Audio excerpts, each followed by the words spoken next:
अस्सलाम वालेकुम viewers, welcome to the students platform. Viewers, आज हम करेंगे PSY 408 का लेसन नंबर 22 स्ट्रेस मैनेजमेंट।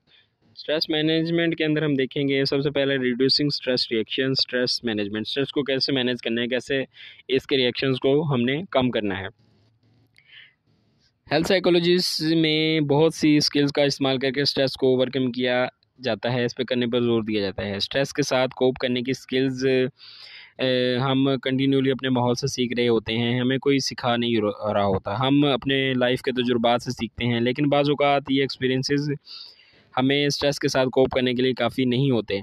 यहाँ पर हमें प्रोफेशनल हेल्प की ज़रूरत पड़ती है। ये मेडिकेशन होगी, जिस तरह मेडिकेशन में कह रहा है कि दो तरह की मेडिसिन स्ट्रेस को मैनेजमेंट के लिए, स्ट्रेस मैनेजमेंट के लिए इस्तेमाल होती हैं। नंबर 1 है बेंजोडाइज़ापीन। They activate neurotransmitters which decreases neural transmission, so it reduces our experiences of tension. और सेकंड है beta blockers. They block the activity of sympathetic nervous system, यानी ये सिंपैथेटिक नर्वस सिस्टम जो है इसकी एक्टिविटी को रोक देते हैं। आगे है बिहेवियरल एंड कॉग्निटिव मेथड। इसके अंदर पहला है relaxation. The opposite of arousal is relaxation. इसके अंदर ये चीज़ स्ट्रेस को भी कम करती है, और हम जितना ज़्यादा रिलैक्स रहेंगे स्ट्रेस इतनी ही कम होगी। प्रोग्रेसिव मसल रिलैक्सेशन है, अंडरलाइन किया हुआ है मैंने। ये एक टेक्निक है, इसमें बॉडी के मुख्तलिफ मसल्स को बारी बारी टेंस करते हैं और रिलैक्स करते हैं। टेक्निक को जैकबसन ने 1938 में मुतारिफ़ कराया था। इस टेक्निक के मुतालिक के मुख्तलिफ वर्जन्स हैं। इस वर्जन में, किसी वर्जन में हम ये बाजू से शुरू करते हैं और किसी वर्जन में बॉडी के किसी और पार्ट से शुरू की जाती है। For each muscle group the person first tenses the muscles for 7 to 10 second. 7 से 10 सेकंड के लिए मसल्स को पहले टेंस किया जाता है, उसके बाद 15 सेकंड के लिए उसको रिलैक्स छोड़ दिया जाता है। आगे यहाँ पे क्विक वर्जन की बात करें, इसके 3 वर्जन हैं जो कि इस टेक्निक के बयान की गए हैं। Number 1, taking a deep breath and let it out. एक सांस लेना लंबा, उसको निकालना। उसके बाद saying to oneself relax, feel nice and calm. Number 3, thinking about a pleasant thought for a few seconds. Systematic desensitization. ये सेकंड बिहेवियरल मेथड है। ये ज़्यादातर फियर्स और एंजाइटी को कम करने के लिए इस्तेमाल की जाती है। इंसान फियर जो है क्लासिकल कंडीशनिंग की वजह से सीखता है। मसलन एक बंदा पहली बार डेंटिस्ट के पास गया तो इसने दांत निकलवाए तो इसे बहुत दर्द हुई। अगली बार वो डेंटिस्ट के पास जाने से घबराएगा, क्योंकि इसने पहली वाली पेन को इस चीज़ के साथ एसोसिएट कर लिया है, यानी वो इस जगह से सेंसिटाइज हो गया है। ये स्ट्रेटजीज़ जोसेफ ने मुतारिफ़ कराई थी। इसमें इस चीज़ को खौफ जो है, आहिस्ता आहिस्ता बंदे का खौफ कम किया जाता है, एक्सपोज किया जाता है उस बंदे को खौफ के साथ आहिस्ता आहिस्ता, और इस तरह इसका खौफ जो होता है कम होता है। ये अमल एक तरतीब के साथ होता है।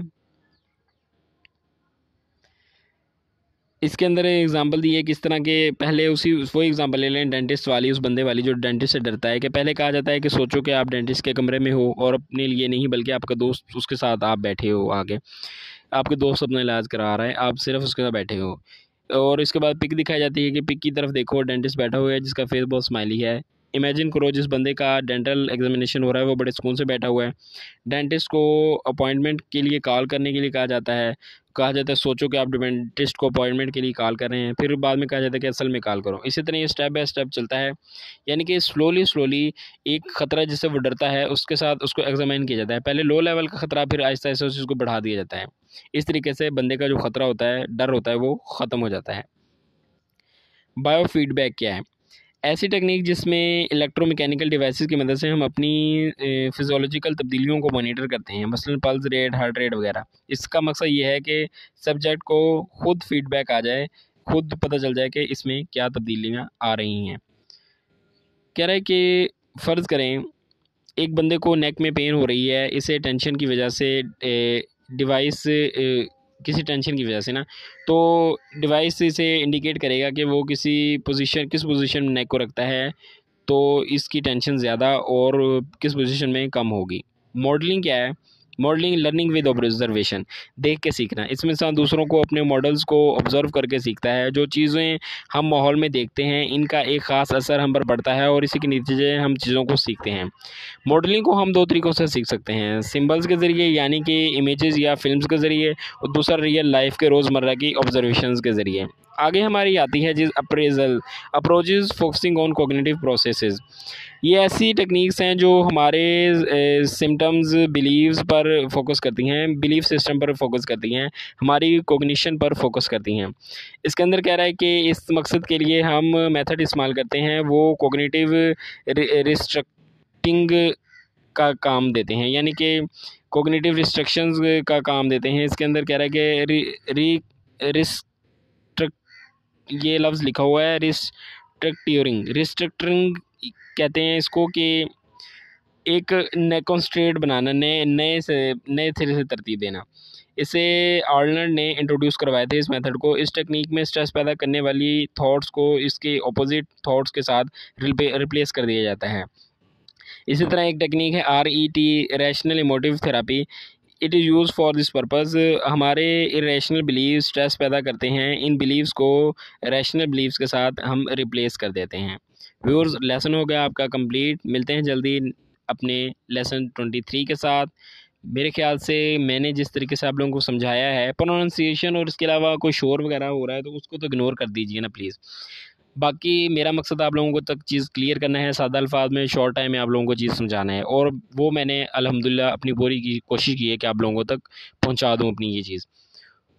मिड टर्म का सिलेबस कंप्लीट हो गया है। आप लोगों ने मुझे मिड टर्म के बाद बताना है, कमेंट करना है कि आप लोगों के लिए ये वीडियोज़ कितनी ज़्यादा हेल्पफुल हुई अपने एग्ज़ाम्स में। जल्दी मिलते हैं अपने नेक्स्ट लेसन्स के साथ। टिल देन टेक केयर, अल्लाह हाफिज़।